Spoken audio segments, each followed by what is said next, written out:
My name is Manuel Lopez. I teach at Alisal High School in Salinas, California. Well, I've been in and out of the classroom for 30 years, and this last year I finished as an administrator, but prior to that, I taught U.S. history online. So I'm not sure if I'll be going back to the classroom within a year or two. But I have taught every class from Mexican American history to AP government and econ and everything in between.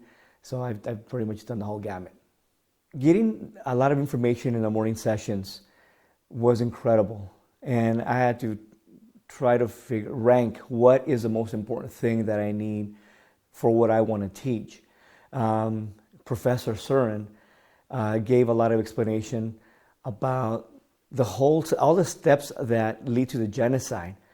And I had no idea it was that extensive. So I really focused on that and then tried to think about how can I present this in a way that is much more manageable for my students. And then with Professor Durkan, I love the maps. I love the maps, and I think geography tends to be underrepresented in the teaching of this area. But now that I have a significant idea, I really want to hone in on President Wilson and President Wilson's, I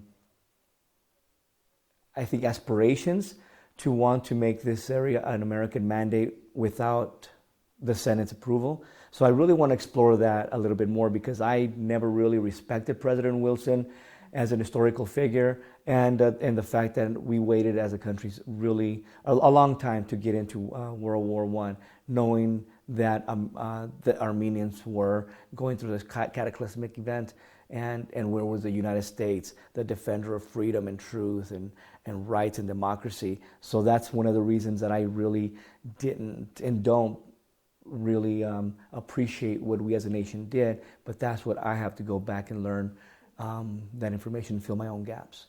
The afternoons were a lot of fun. Although it was really hot and we had to do considerable walking, it was fun just to observe the people. More than anything for me was to observe the people. I was always astounded how many people there were, the joy that they had, and the eagerness that they took upon learning about their culture as well. So for me, not knowing the names, not knowing how to pronounce the names, but understanding the story behind it, it was a big deal. So I tended to look at when we went to the cathedral and the foundation and how strong it was. It reminded me of the spirit of the Armenian people, that you can't, as much as you want to wipe it down, whether it's an earthquake or whatever, the people are there and they're super resilient.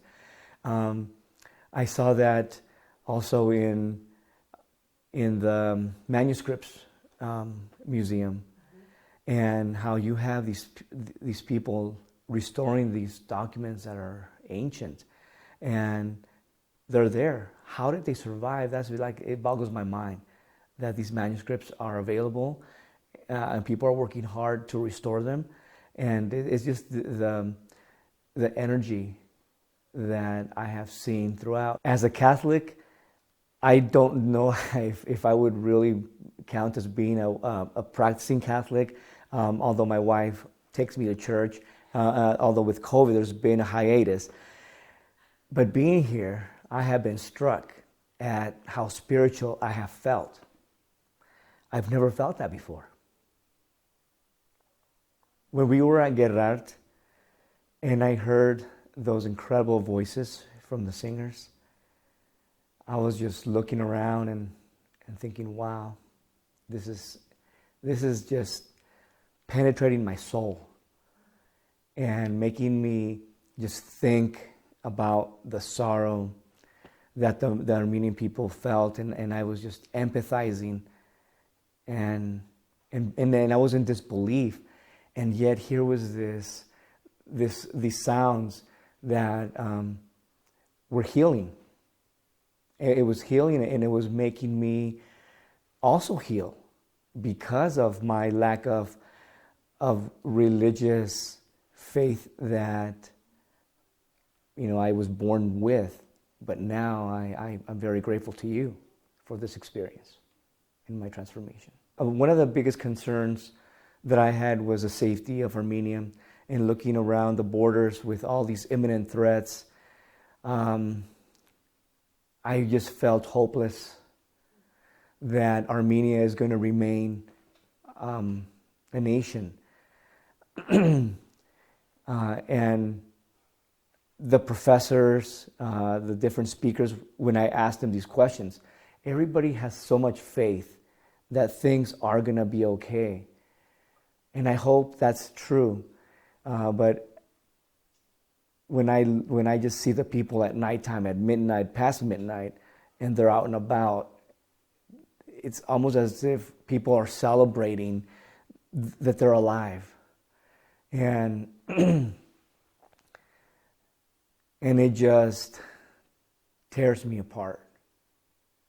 With the amount of information that we received this week, it seemed like it was a lot, but in reality, there could have been a lot more.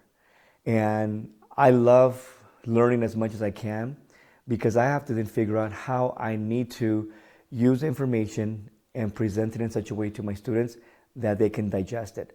I have a lot of students that are English learners, so I want to give them difficult text, and I want to make it accessible, but then I have to figure out which ones I can do.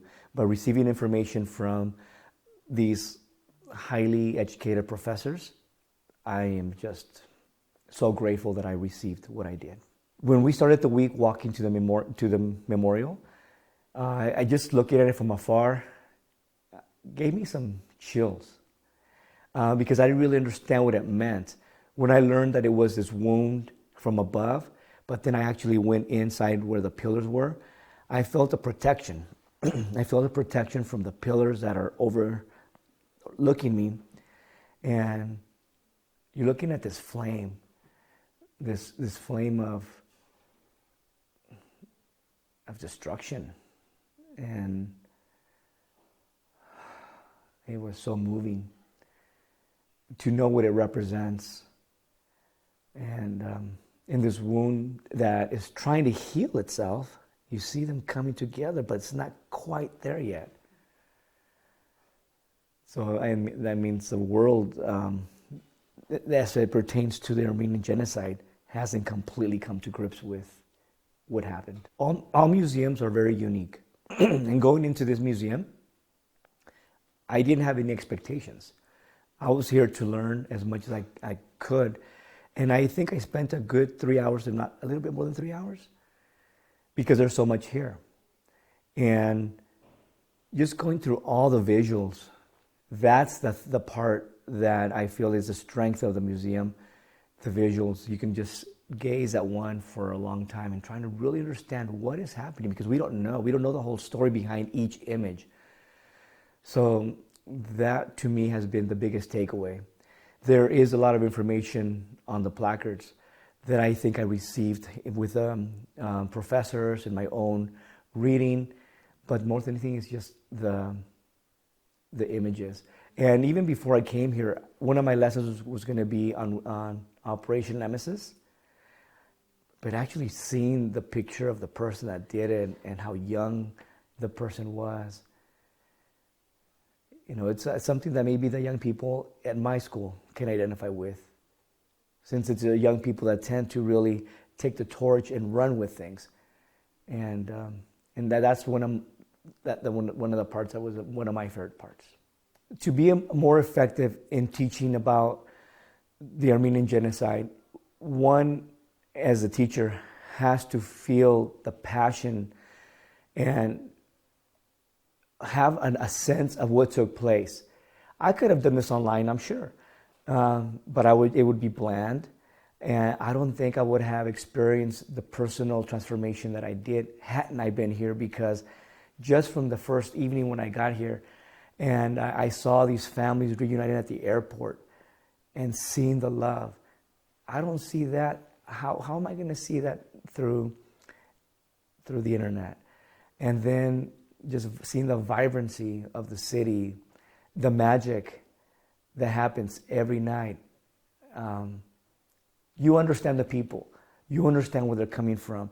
The different memorials, the churches, to really feel what this country is grappling with.